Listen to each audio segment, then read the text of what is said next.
Hello, good evening friends. आज Sunday है, weekend का हम एनालिसिस कर लेते हैं क्या नेक्स्ट वीक रह सकता है हमारे लिए। हम पहले देखते हैं गोल्ड का। गोल्ड ने एक वीकली रेंज बनाई थी जिसका ब्रेकआउट इसने 2 वीक पहले ही दे दिया और अच्छी खासी रैली कर रहा है गोल्ड वीकली में भी।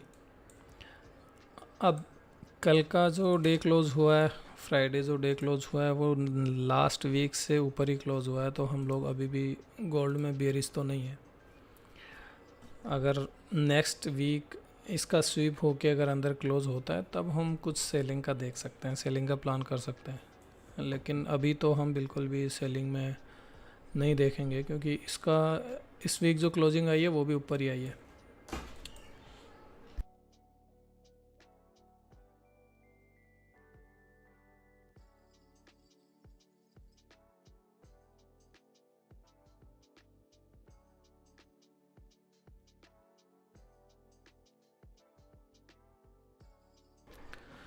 ये वीकली हो गया। हम डेली देखते हैं। डेली में भी कल अच्छी बाइंग आई है। इससे पहले कैंडल ने पिछले वीक के नीचे क्लोजिंग दी थी, लेकिन कल का जो बाइंग है उसने उसके बाद में अच्छी खासी बाइंग दिखाई, ऊपर क्लोजिंग दी है। हम अगर देखते हैं डेली के हिसाब से तो ये एक जोन बनता है जहाँ से सेलिंग आनी चाहिए। अगर यहाँ से सेलिंग नहीं आती और ये फिर से यहाँ से हायर हाई बन जाता है तो फिर दिक्कत रहेगी, अभी सेलिंग नहीं आएगी गोल्ड में। नहीं तो फिर यही एक जोन बनता है जहाँ से सेलिंग आनी चाहिए।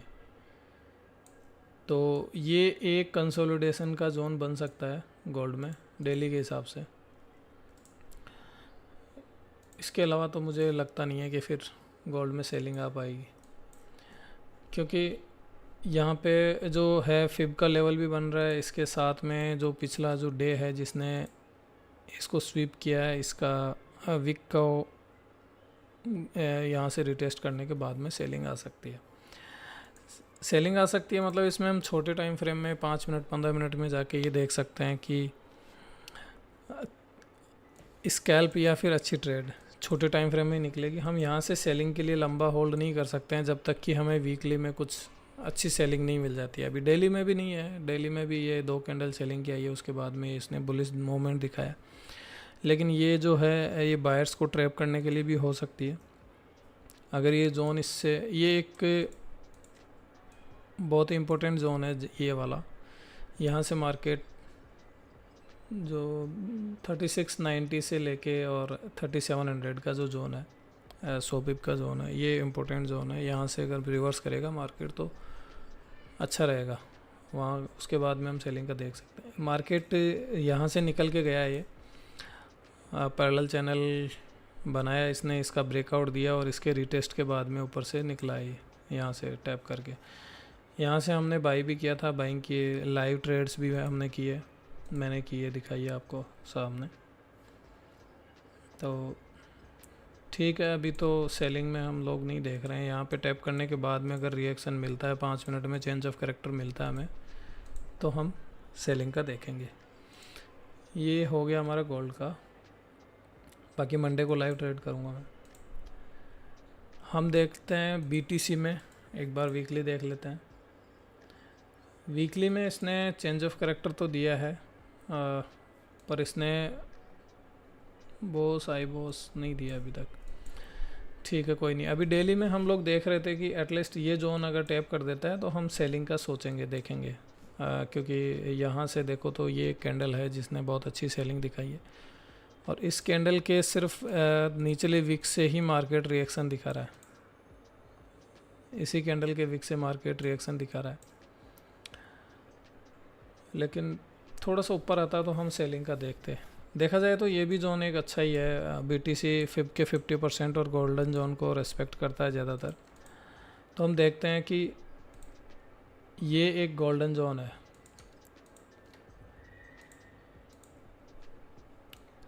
ये बीटीसी का गोल्डन जोन है। इसके लगभग टैप से पहले ही मतलब एक एरिया है, ज़रूरी नहीं है टैप ही करे, माइनर सा 19-20 चलता है। हो सकता है इसने फ्यूचर में टैप नहीं किया, स्पॉट में टैप कर दिया हो। तो इतना तो हम देख सकते हैं, इतना एडजस्ट कर सकते हैं। तो BTC अभी गोल्डन जोन से ही रेस्पेक्ट दे रहा है। अब इसके बाद में अगर ये क्लोजिंग आ जाती है नीचे, इस डे के नीचे अगर क्लोजिंग आ जाती है तो हम थोड़ा बेरिश हो जाएंगे। रिट्रेसमेंट के बाद में हम सेलिंग का देखेंगे। इसमें BTC में हम बाइंग का फिर नहीं देखेंगे। बाइंग के लिए हमारे पास जोन है, अगर इसको तोड़ने के बाद में इसको रिटेस्ट करके ऊपर निकलता है तो ही बाइंग होगी। इस जोन में कोई भी बाइंग नहीं हो सकती है BTC की हमारे लिए। हमें अच्छे जोन का इंतज़ार करना पड़ेगा बाइंग के लिए, अदरवाइज़ तो फिर यहाँ से रिएक्शन मिलता है तो फिर सेलिंग का ही देखेंगे। यहाँ से मतलब कि 1,19,500 1,18 ये जो मार्क कर रखा है 1,19 1,20 का जो एरिया है, ये सेलिंग के लिए हम देख सकते हैं। क्योंकि यहाँ पे 4 आवर्स में देखते हैं तो फिप पड़ा है, और ऊपर से डेली में जो स्वीप किया है एक कैंडल का, इसका सेलिंग प्रेशर है। तो ये सारी चीज़ें हैं। ये मेरा BTC का और गोल्ड का एनालिसिस रहा है। तो इसमें मोटा मोटी देखा जाए तो हम यहाँ पे बियरिश फ़िलहाल नहीं है, पर यहाँ पे हमें एक चेंज ऑफ कैरेक्टर मिलना चाहिए अच्छा खासा। ये जोन अगर टूटता है तो हम BTC में सेलिंग के एरियाज़ देखेंगे। अगर ये नहीं टूटता और यहाँ पे टैप करने के बाद में रिएक्शन आता है तो फिर यहाँ से हम सेलिंग देखेंगे। बाइंग के लिए अगर देखना है हमें तो हमें एटलीस्ट इसको पार करना पड़ेगा। 1,24,000 को पार करने के बाद रिटेस्ट पे हम बाइंग का देख सकते हैं। इससे पहले तो बाइंग का नहीं देखना चाहिए। तो आज 2 ही एसेट का हम एनालाइज कर रहे हैं, फिर मंडे को देखते हैं लाइव ट्रेडिंग में। गोल्ड में है तो गोल्ड तो अभी बुलिश ही है जब तक कि कुछ नहीं दिखे हमें सेलिंग के लिए, पर यहाँ पे सेलिंग आनी चाहिए। ये जो एरिया है 3690 से लेके 37 का जो एरिया है, यहाँ से कुछ सेलिंग मिलनी चाहिए, स्कैल्पिंग मिलनी चाहिए। और बाइंग देखनी है तो फिर से रिट्रेस करना चाहिए और उसके बाद में ही बाइंग देख सकते हैं। यहाँ से तो बाइंग थोड़ा रिस्की हो जाएगा, या फिर कोई 5 मिनट में या 15 मिनट में कुछ order block higher high BOS वगैरह मिलता है, हम वहाँ से देख सकते हैं। डायरेक्ट बाइंग रिस्की होगा इसमें। और सेलिंग के लिए 5 मिनट का चेंज ऑफ कैरेक्टर या फिर बॉस FEG वगैरह को देख के हम सेलिंग कर सकते हैं। तो चलिए मंडे को देखते हैं, मंडे को करेंगे लाइव ट्रेडिंग। मैं तो रोज़ ही करता हूँ लगभग, तो लाइव में आऊँगा, लाइव ट्रेड करूँगा मंडे को। मिलते हैं, गुड नाइट।